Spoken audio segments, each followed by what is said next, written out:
Hi, I'm Lynn Coffin, and we're here today as part of the series of notable nonagenarians and supercentenarians.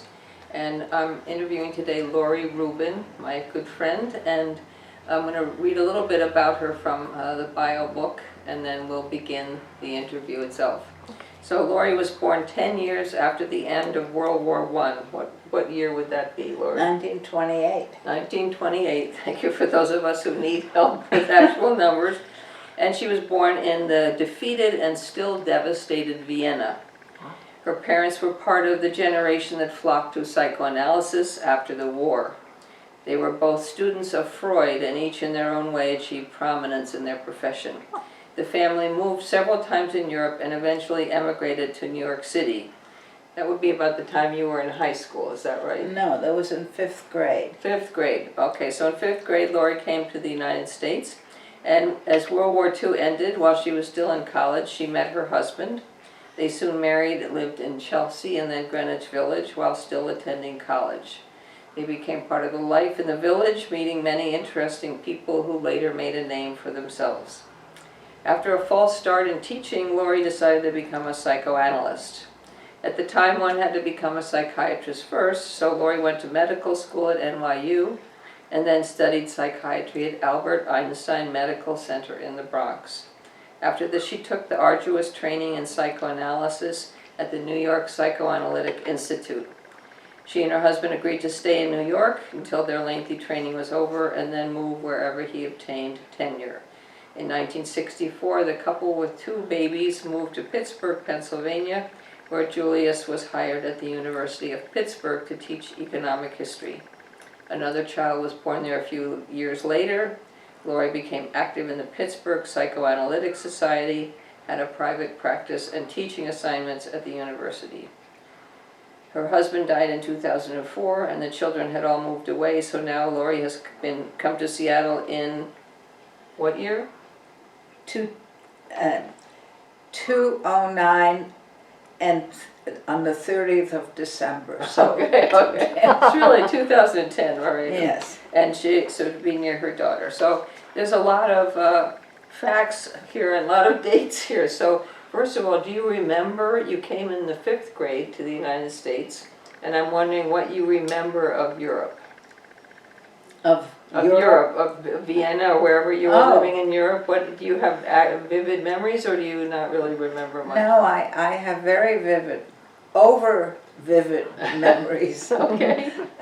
They go all the way back to when I'm a toddler. I don't mean that I have daily memories, Right. but I have memories all the way back there, and all the way till we left. Right. Yeah. Now, I notice here, maybe because this is an old entry, it doesn't mention your book. And I believe in your book, can you tell us about your book? My book only came out in 2019. Okay. I wrote it in English. It's a memoir. It's just exactly what it is. Right. I wrote it in English, but it's so hard to get a publisher these days that I had it published in Germany. Right. To a psychosocial verlag, which is a sort of in the field that I was writing about. Okay. And with a lot of help from the Willheim Reich Institute, or whatever it's called, I'm not sure of the name, of Vienna. My father had trained in Vienna, and so they're very enthusiastic about it. And they forced this publisher to publish my book. Okay, so yeah. Willheim Reich was your father? Yes. And okay, and He's that's for people that don't know that, it still Oh. is your father, right? And how did you get it into German? Did you translate it yourself? No, the Vienna not psychoanalytic, the Vienna Willheim Reich Institute. I'm not sure about the word institute or Right. society or whatever they call themselves. Paid for it Okay. and picked the publisher, not the publisher, they picked the translator. Okay. And there's been a lot of criticism about the translation, which I'm not privy to. Okay. Have you seen, are you able to read the German? Have you? Yeah, I can read German. I can understand German. I can't really speak German, and writing German is very difficult. Right. Yeah.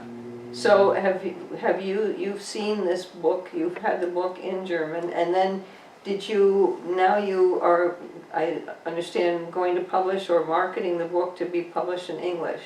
I just finished correcting the last chapter, so I mean there's a lot of little details to be done, and I haven't heard from my publisher lately, so I'm not sure whether they lost my new email address or what. Okay, so the publisher, this is an English publisher? This is, it's International Psychoanalytic Books, IPB, and they will sell it from theirs, or they will sell it on Amazon. Uh-huh.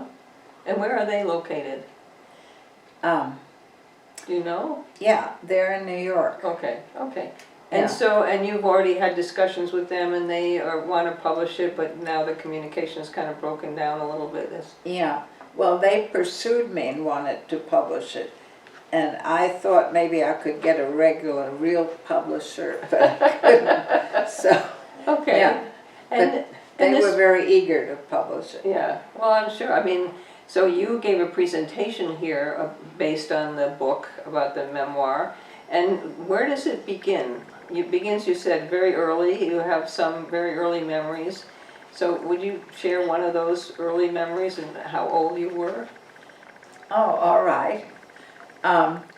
When I was under 2, but maybe not very much under 2, and I was, for long walks, was put in it's a kind of a stroller, except it's not like a modern stroller. My sister got diphtheria, and then she got, I think, they never diagnosed it, but I think she got Guillain-Barré syndrome, and she was paralyzed and couldn't walk. So we used to go and put her in the baby carriage, and I would walk next to her, and people would be very outraged to see a child mistreated that way. So that's one of my memories. Right. Yeah. Do you remember any feelings connected with that? Were you jealous of your sister, or did you understand, or you just didn't, just walking?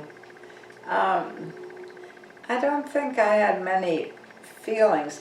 I probably knew she was paralyzed and probably didn't care for that. But Right. I didn't feel bad that she was using my baby carriage. Okay, well that was good. That was generous of you.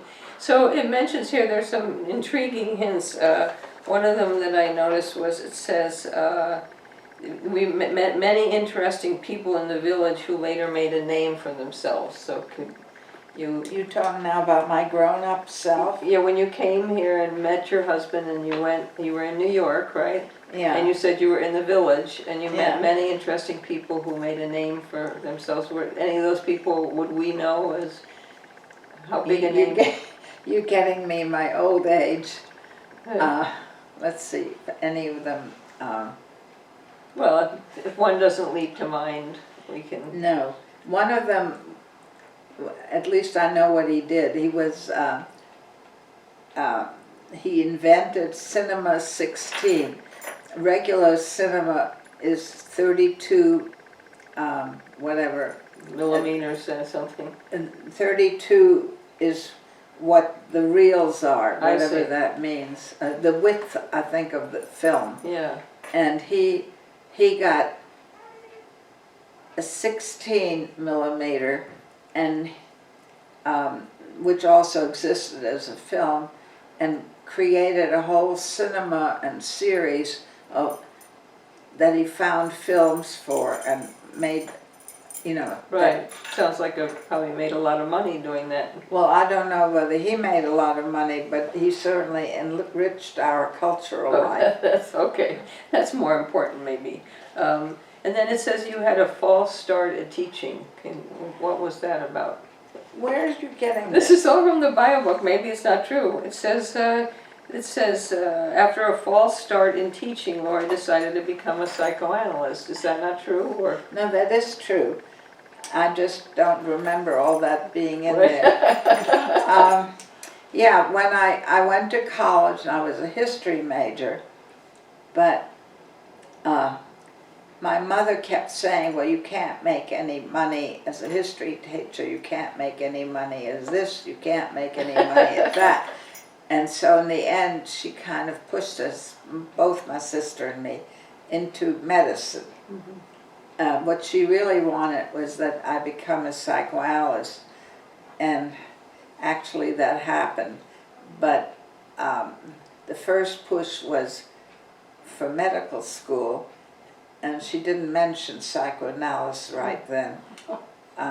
What was the question? It's about the false start in teaching. Oh, so when I graduated college and decided to go to medical school, I didn't have all the credentials for medical school in the sciences, I think in math also, whatever. And so for 2 years I was a teacher of first nursery school and then first grade, assistant teacher, I should say, in first grade. Not. So I went from nursery school to kindergarten, and I found that I don't have, first of all, I don't have the ability, apparently, without being cruel or nasty, to discipline a classroom. It's very hard. It is hard. Yeah. You have to, but some people can do it so well. And then I didn't really always like the kids, and you have to like the kids. Right. So the combination made me know that I'm not going to be a teacher. Right. And I was very happy that I was applying to medical school and getting out of teaching. Right. So your mother wanted you to be a psychoanalyst. Right. Was she a psychoanalyst? Yes. And your father, was he alive at that time? And what was his stance on your? My father only wanted me to be famous. It didn't matter what. Okay. I would be famous. If I played the piano, I was going to be a pianist. If Right. I wrote a little something, I was going to be a famous writer. I mean, he just cared about that. Right, right. So you continued the family tradition. You have a brother? I have a younger brother. He's a half-brother. He's 16 years younger, and he's not a psychoanalyst. No. I thought that because you talked about a writer, and he's a writer. Is that correct? I think I've read one of his books and liked it very much. That's Peter, right? Yes. Well, he also became a public health degree. He had a public health degree, and he became an expert in two things: lead poisoning and the history of milk. Wow. Yeah. So he has a second career. That's great. So did you embrace psychoanalysis when you at first maybe resisted your mother's pressure to go into it, and then? Well, she was wise enough not to pressure me to go into psychoanalysis. That was just a little hint. She pressured that we go to medical school. And I realized, because I was working on this, on my book that's coming out, I was just reading that particular part, that when you were in Vienna, you had to become a doctor. That was the thing to be. Right. Just like in India, you should be an engineer. Right. Okay. And that's the thing. Right. So she was pressuring for what she thought was a good idea. Right. Yeah. So, and tell me about that. When did you started to practice? You went right from medical school. You became a psychiatrist first. Yeah. And then, what is the difference? What does it take to go from being a psychiatrist to being a psychoanalyst? Well, Or is that too complicated? well, a psychoanalysis is not only a bunch of theories, but it's also a method of treating people. Right. And nowadays, it's very different to be a psychiatrist and psychoanalyst because psychiatry has left the theory and they're mostly into pills Right. and injections and things. So your role is very different than it used to be.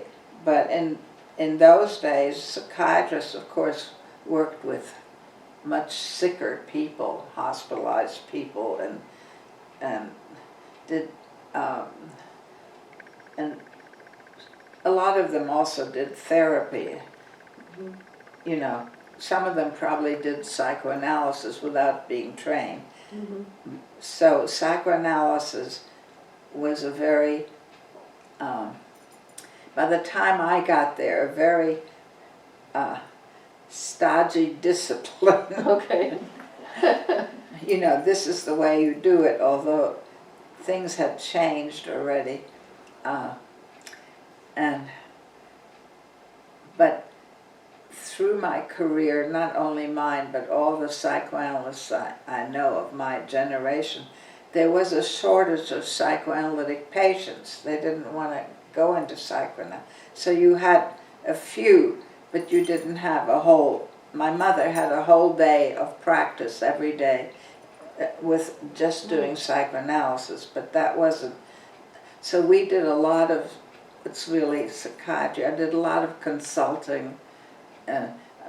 For instance, in a runaway youth home, which originally were flower children and then became what would now be homeless youth or something. So it changed while I was there. But I was a consultant to them. I was a consultant on a eating disorders unit in a hospital setting with not only anorexia and bulimia, but also like 500-pound people. So you would see walking down the hall a 500-pound person with a little anorexic person. So I had a number of jobs, always had some consulting jobs. Right. And did you feel from the beginning that this was the career that you were meant to do? That this was, you didn't have the sense about it when you were in teaching that it was not suited to you. You adapted and. No, I more than adapted. I really liked it, despite that it was a family tradition. Right. No, I thought it was a wonderful career, and I'm not sorry I went into it. Yeah, I wonder which, can you identify a certain group of, like the eating disorders or the runaway children, or was there a certain clientele that you felt especially? Well, I didn't take children Okay, into I meant the practice. consultant into the the school. No, I thought it was very interesting to exchange the intense treatment, of people in my office, and then to have these more socially meaningful jobs. So it was Right. I learned a great deal from having those jobs. Right. I also worked in the mental health center for a while. There I learned about bureaucracy. I don't know if you remember, but originally they had public. Everybody had to have public mental health clinics, which they funded maybe for 20 years, and then they dropped it. Yeah. Which we're suffering from now. Oh. Yeah. No, I didn't know that. Oh yeah, there's no. In Seattle, in fact, not only clinics, but in Seattle there are 12 or 14 beds in Harborview Hospital for acute psychiatric patients for the whole city. Wow. Yeah. That's sort of shocking. It is. Yeah. It's very, I'm not sympathetic for getting rid of the police, but I do see that mental health should be paid more attention to than it is. Right. Yeah. Yeah. So when you, as a psychoanalyst, did you have a specialty within that, or were you is there such a thing as a general psychoanalytic practice? This whole idea that you have to specialize in psychiatry or even dentistry, I think is fairly new. When I went into it, you didn't say I specialize in. Right. But I think my favorite part was dealing in people who'd had trauma. Well, some of them were veterans, but even if it was just a very difficult upbringing, etc., that those did better than those who had vague things, what Right. Freud would call fantasies, and then guilt feelings about their fantasy. That was not as easy to treat, so Yeah. you can say I specialized in trauma, but I would never have put that in an ad or anything. Right. Yeah. So, and is there how do you know when somebody's graduated or they got well, or how do you, that's always been a mystery to me. Maybe that's a naive question, but you have psychoanalytic theory and it's the talking cure, right? And Right. First of all, I want to just make a little parenthesis. Sure. My training in psychiatry was before we had any pills. They only came in shortly after I graduated from psychiatry. Right. Yeah.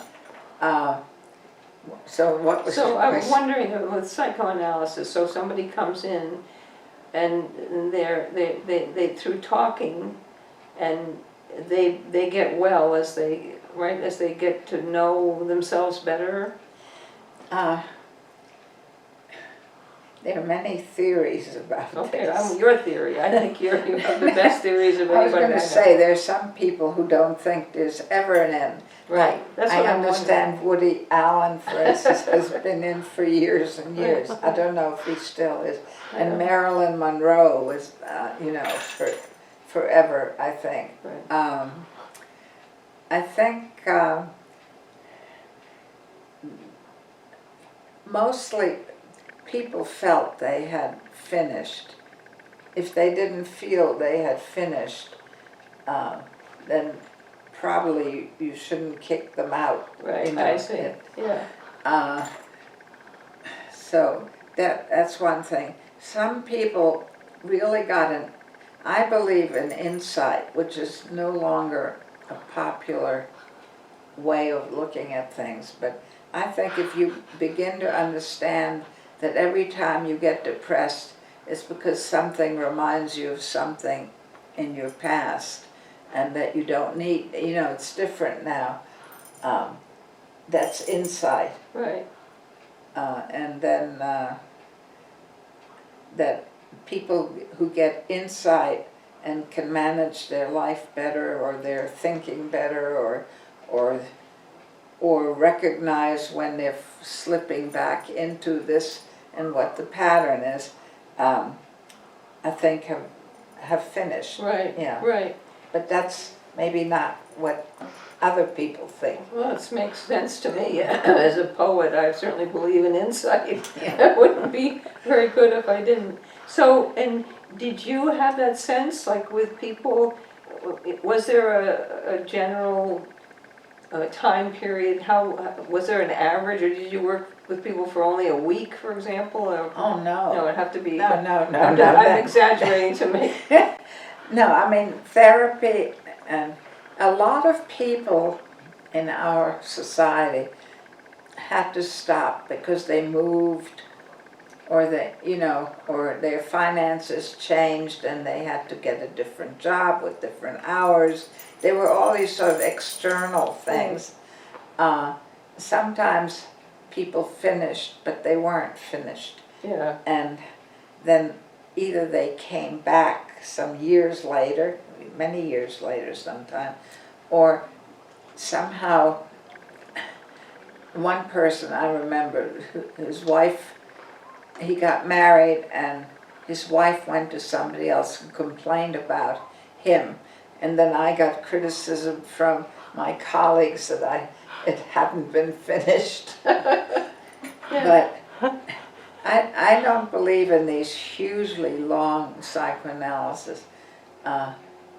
but also not the very short ones. I'm just reading a book now about, it's about Freud and other people in his life, and people would come in the summer from America to be a psychiatrist, to be treated for 3 months. Like a summer vacation. Summer vacation thing. Psychiatry. Yeah. So like maybe a year? What, I'm just trying to get a ballpark figure. No, I for think you. probably between 2 and 5 years, I would. Right.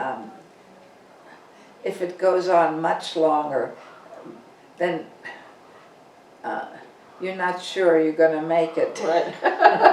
Well, and I read somewhere in a book we were discussing that Freud saw his patients like every day for, and Jung saw his patients only like twice a week or something. How often did you see your patients? Probably 4 days a week. Mm-hmm. Some people 3 days a week, but that would not do if you were trying to get credentials that you treated somebody.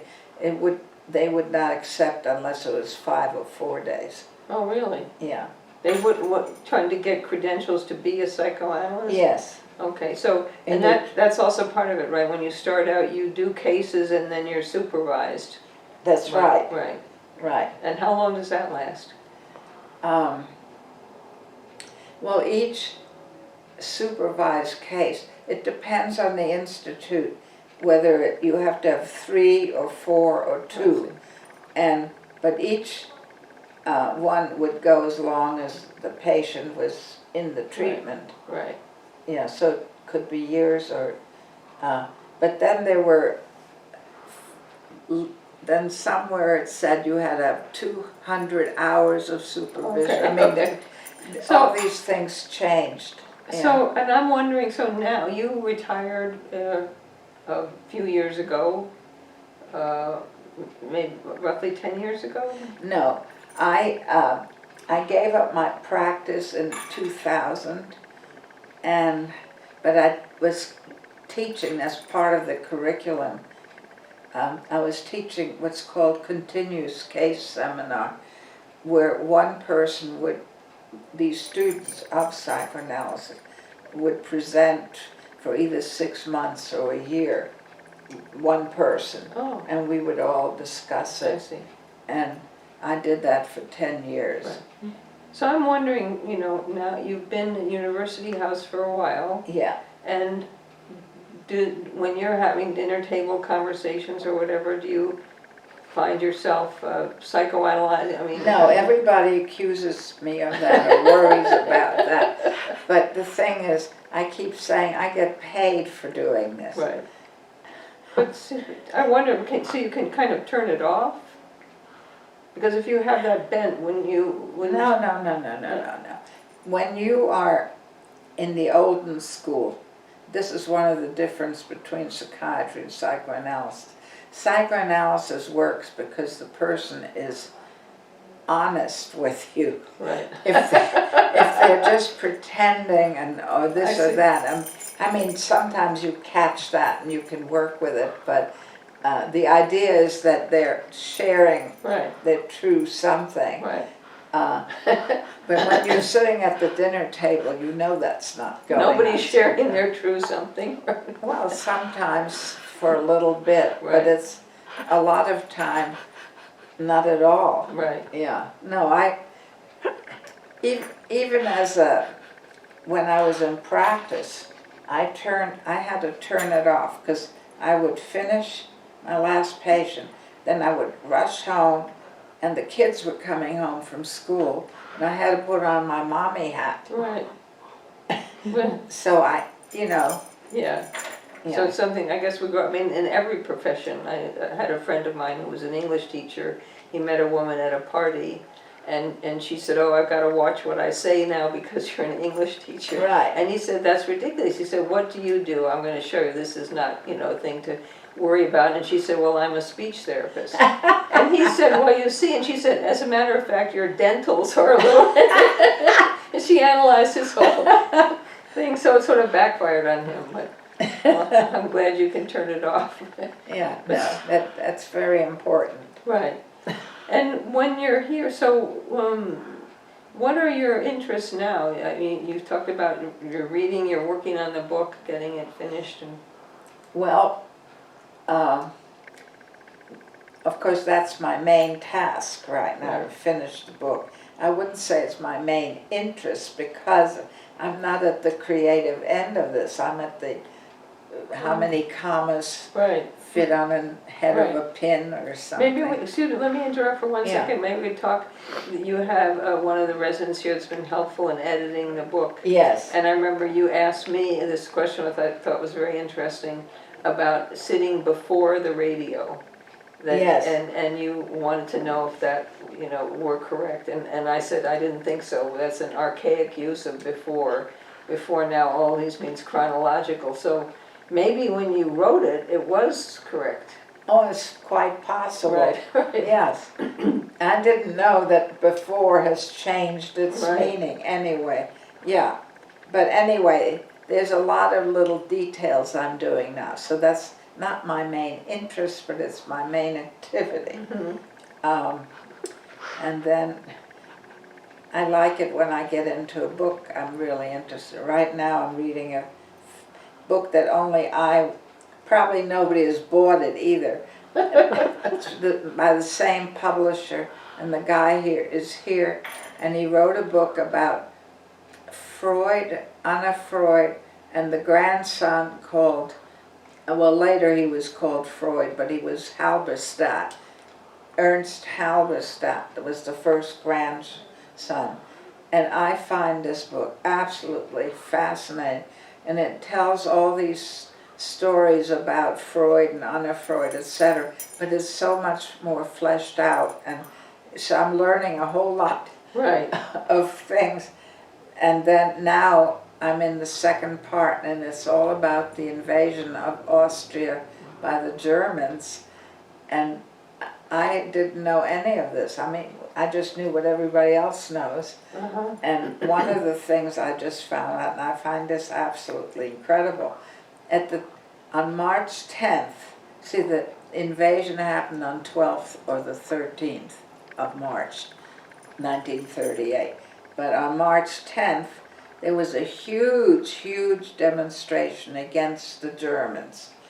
And apparently at that time, 70% of Austrians were opposed to any kind of annexation. And when Hitler invaded, what the Nazis did, they suppressed that, and nobody knows about it. They only know about all these Austrians standing there and cheering the Nazis coming through the streets. Right. But there was this huge demonstration. So talking about fake news. Right. Right. Yeah. So anyway, this book is just fascinating. The only thing that wasn't fascinating about it is only one page about my father, without any mention of the things that Anna Freud did to him, which I found, for somebody who's done so much research, he could have left my father out. He wasn't part of the main topic. But if you're going to put a page and a half in about him, then you have to also say what Anna Freud did to him, which is, she wrote all these letters planning against him, and they were found, I think after she died, in the British psychoanalytic archives. And is there a book about that? Is there a... There's an article. It's called The New Diaspora. No, I'm blocking on his name. That's terrible. That's right. But so Willheim Reich, your father, was at one time like very close to Freud? Yes, that's left out too in this. Right. And there was a rivalry between him and Anna that's left out. Right. I mean, this detailed thing and all these letters and everything else, but he was very, well, it's a long and very complicated story, but by maybe 29 or 28, he was no longer, he became radicalized. There were good reasons for that, yes. Yeah.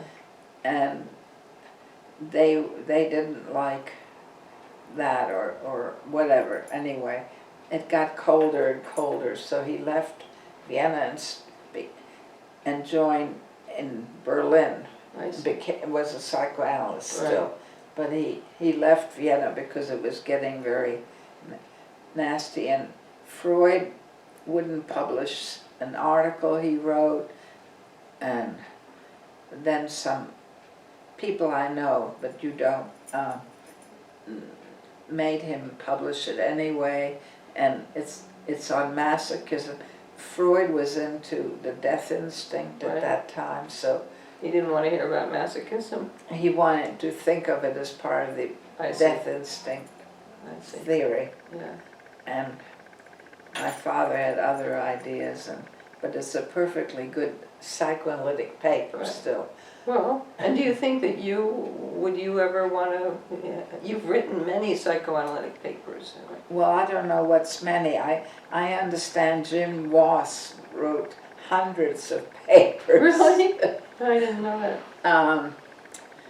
Yeah, I've written, I don't know, I mean, on my computer, it's it's like that, but there's some that stand out. Right. And do you think maybe you would write a paper about the aspect of your father and Freud and this? I mean, there's only one article that even deals with it. Oh, no. My father and Freud is dealt with in lots of articles. Okay. But when you were saying that this article what Anna Freud did with him, there is some other, I know of 3 sources, but this one guy found her letters.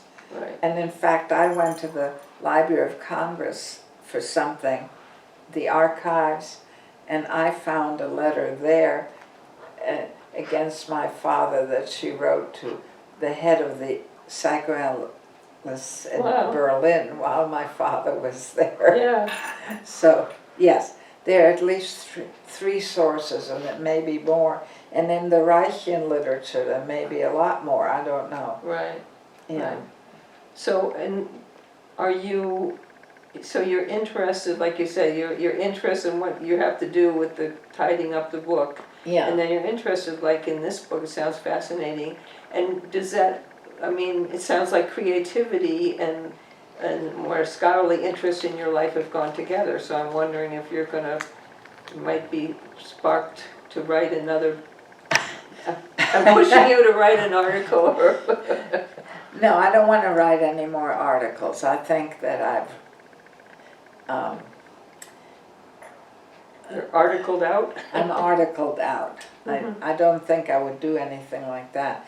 But I was interested in taking Velle's creative writing thing. But of course she has it on a morning when I'm busy. So even when I finish the book, I can't do it. Oh, well, there can be other sources. So you would think of getting into creative writing or keeping up that creative writing. Yeah. Right. Well, that's good. I volunteer to be your reader and. Oh, wow! That's an editor. Then. Right. Well, I'm reading and editing anyway. Is there anything that I've left out, like that when we're finished, and then you're going to say that I didn't? I remember with somebody else I interviewed, and then she said, "Well, we didn't get around to my travels to Sri Lanka," and so I didn't. It sounded fascinating. Is there something that a major area of interest or traveling or whatever that I should be sure to ask you about? The children? Children. I have 3 children. Right. No, but I don't. Yeah. About your life and your travels, or? Well, I guess the only thing is that I was very interested in skiing, which in Europe, without any lifts, we did all my childhood. Wow. My early childhood, I guess, till 10. And then when we came to America, there was a hiatus, but then they invented lifts, and I really loved skiing. Right. And some people ski in their 80s, but in my 50s I found it, I couldn't lift myself up if I fell. Right. Yeah, well, I think you're wonderful to keep going into your 50s. When I was in my early 30s, I felt like I couldn't do it. Anyway, thank you very much for this. So I hope we can continue it, and I look forward to reading or whatever you choose to write in the future. Thanks a lot, Lori. Appreciate Okay, it. thank you. Thank you.